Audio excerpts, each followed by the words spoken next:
안녕하세요. 부동산으로 부자되기 TV 공인중개사 임동상입니다.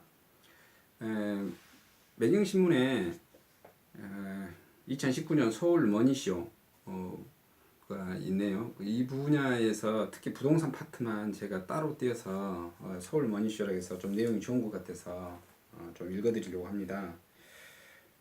2019년 서울 머니쇼 부동산 관련 세미나가 있고요. 1일차에는 월천대사 제네시스 박 2019년 달라지는 부동산 세법 절세 전략 5월 16일에 있고요. 부동산 경매 시장 주목하라 경매로 10억 벌기 이렇게 손지어서 백석기 박희철님이 있고요. 똘똘한 건물주 되는 틈새 투자 비법과 임대 수익 높이는 밸류업 기법 김민수님이 있고요. 효자 노릇하는 부동산은 소규모 주택정비 도시재생이 답이다 서영식님이 있고요. 바뀌는 환경에 새롭게 해석한 대한민국 부동산 10년 후의 가치에 주목하라 박갑수님이 계시네요. 그 다음에 2일차에는 위기를 기회로 바꾸는 2019년에서 20년까지 부동산 재테크 전략 이남수, 안명수, 한명진 분이 5월 17일 11시부터 있고요. 규제 속에서 찾은 미래가치 지금도 사야 할 아파트는 있다 김학열 분 그 다음 시간부터 있고요. 지금은 쉐어하우스 투자 시대 월급쟁이 당신은 제2의 월급을 받자 김진영님이 5월 17일부터 있고요. 지역별 슈퍼 부동산 베스트 10 고종환님이 5월 17일 16시부터 있고요. 그다음에 3일차 사야 하나 팔아야 하나 혼돈의 부동산 시대 생존 전략 강용원 신기원님 5월 18일 12시부터 있고요. 그래도 부동산 부자들이 아는 알짜 부동산 투자 해법 고중선님이 그 다음 시간부터 있네요.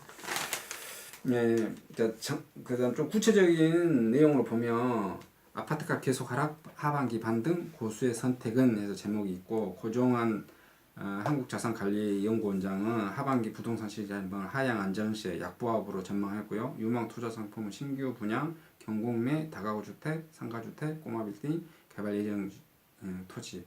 이건 뭐 다 좋은 소리죠. 신규 분양도 좋은 거고 경공매 싸게 사서 좋은 거고 다가구 주택도 월 수입 많아서 좋은 거고 상가주택도 뭐 이거 다 꼬마 빌딩 말씀하신 거죠. 그다음에 개발 예정 토지 이거는 LH나 뭐 이렇게 도시공사나 이런 데서 내놓은 땅들이에요. 가장 제가 좋아하는 것들인데 무조건 돈 되는죠.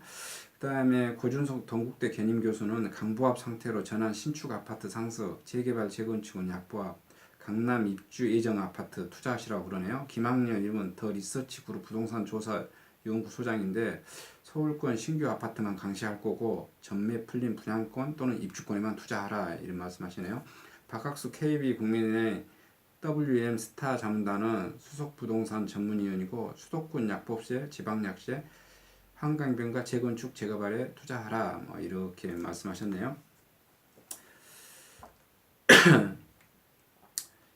지금 변곡점에 서 있는 올해 부동산 시장에 대해서 다양한 전망이 튀어나왔는데 이들은 대체적으로 올해 하반기 부동산 시장이 급등락이 없이 안정적으로 유지될 것으로 내다봤다. 금리 인상 우려가 사라졌지만 공시가격 상승에 따른 보유시의 부담이 하반기에 본격적으로 나타나는 데다 강동구도 상당한 입주 물량이 예정되어 있기 때문에 전문가들은 강연장에서 본격적으로 풀어줄 부동산 꿀팁에 대해서 아낌없이 공유하였다.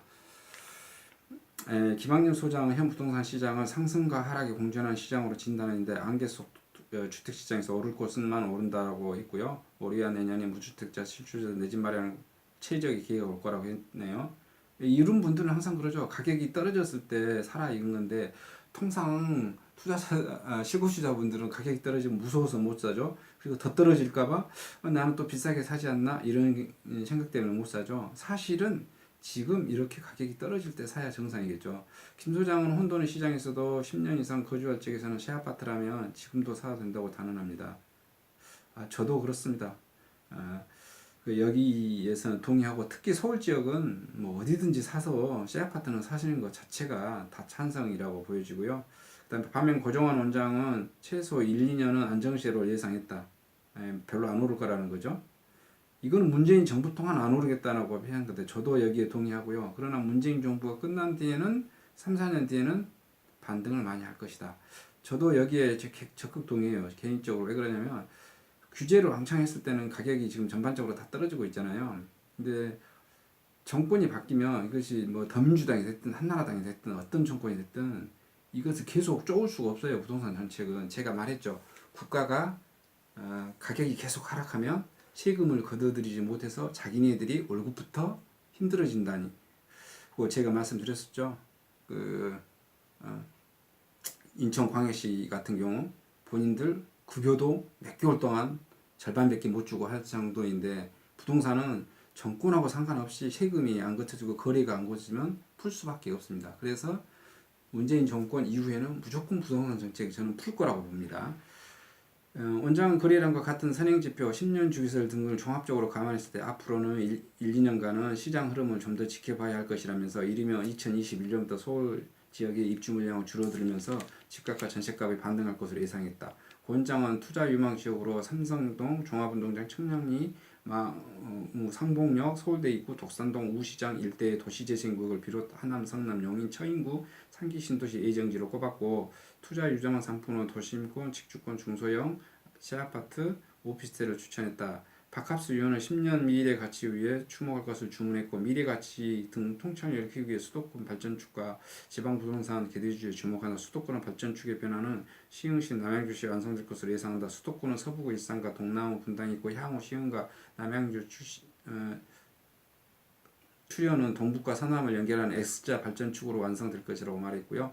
또 박 의원은 지방 부동산 기대주로는 요수, 통영, 속초, 서귀포, 부산도 꼽았네요. 고준족 교수님은 우선 종잣돈을 탈하지 말고, 부자들은 내 집 마련을 항상 종잣돈에 넉넉하지 않았답니다. 그들도 자동차의 해외여행과 같은 소비를 처음부터 내 집 마련에 종잣돈을 키우기에 집중했고, 그런 해외여행 안 갔다 이거죠. 자동차 안 샀다는 말을 하는 것 같아요. 또 궁합 탓을 하지 마라. 부동산 궁합 탓을 하지 말고, 서로 실패하더라도 궁합 탓하지 말고 부동산 공부를 더 열심히 하라, 이렇게 말씀하셨네요. 그 다음에 인구가 감소하는데 집 사도 되나요? 강영우, 신경 끝장 토론, 이렇게 나왔습니다. 국내 최대 부동산 카페 부동산은 부동산 스터디 강영훈과 국내 최고 부동산 전문가 신경훈 건국대 교수가 시장 진단과 알짜 부동산을 놓고 끝장 토론을 펼친다고 하시네요.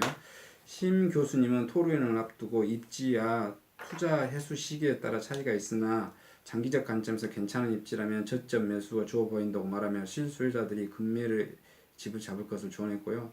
강 대표는 보다 신중한 입장입니다. 그는 현재 부동산 시장은 변곡점이 있어 굉장히 판단하기 어려운 시기라며, 가격이 조정되는 좋은 물건들이 있다면 접근을 고민해봐야 할 시점이라고 봅니다.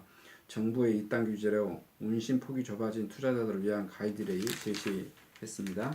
그 다음에 김민수 대표님하고 소영수 대표님은 20대 30대 여성들이 많이 다니는 대학가 인구 골목 상권을 찾아라. 수익형 도시재생 투자 전략.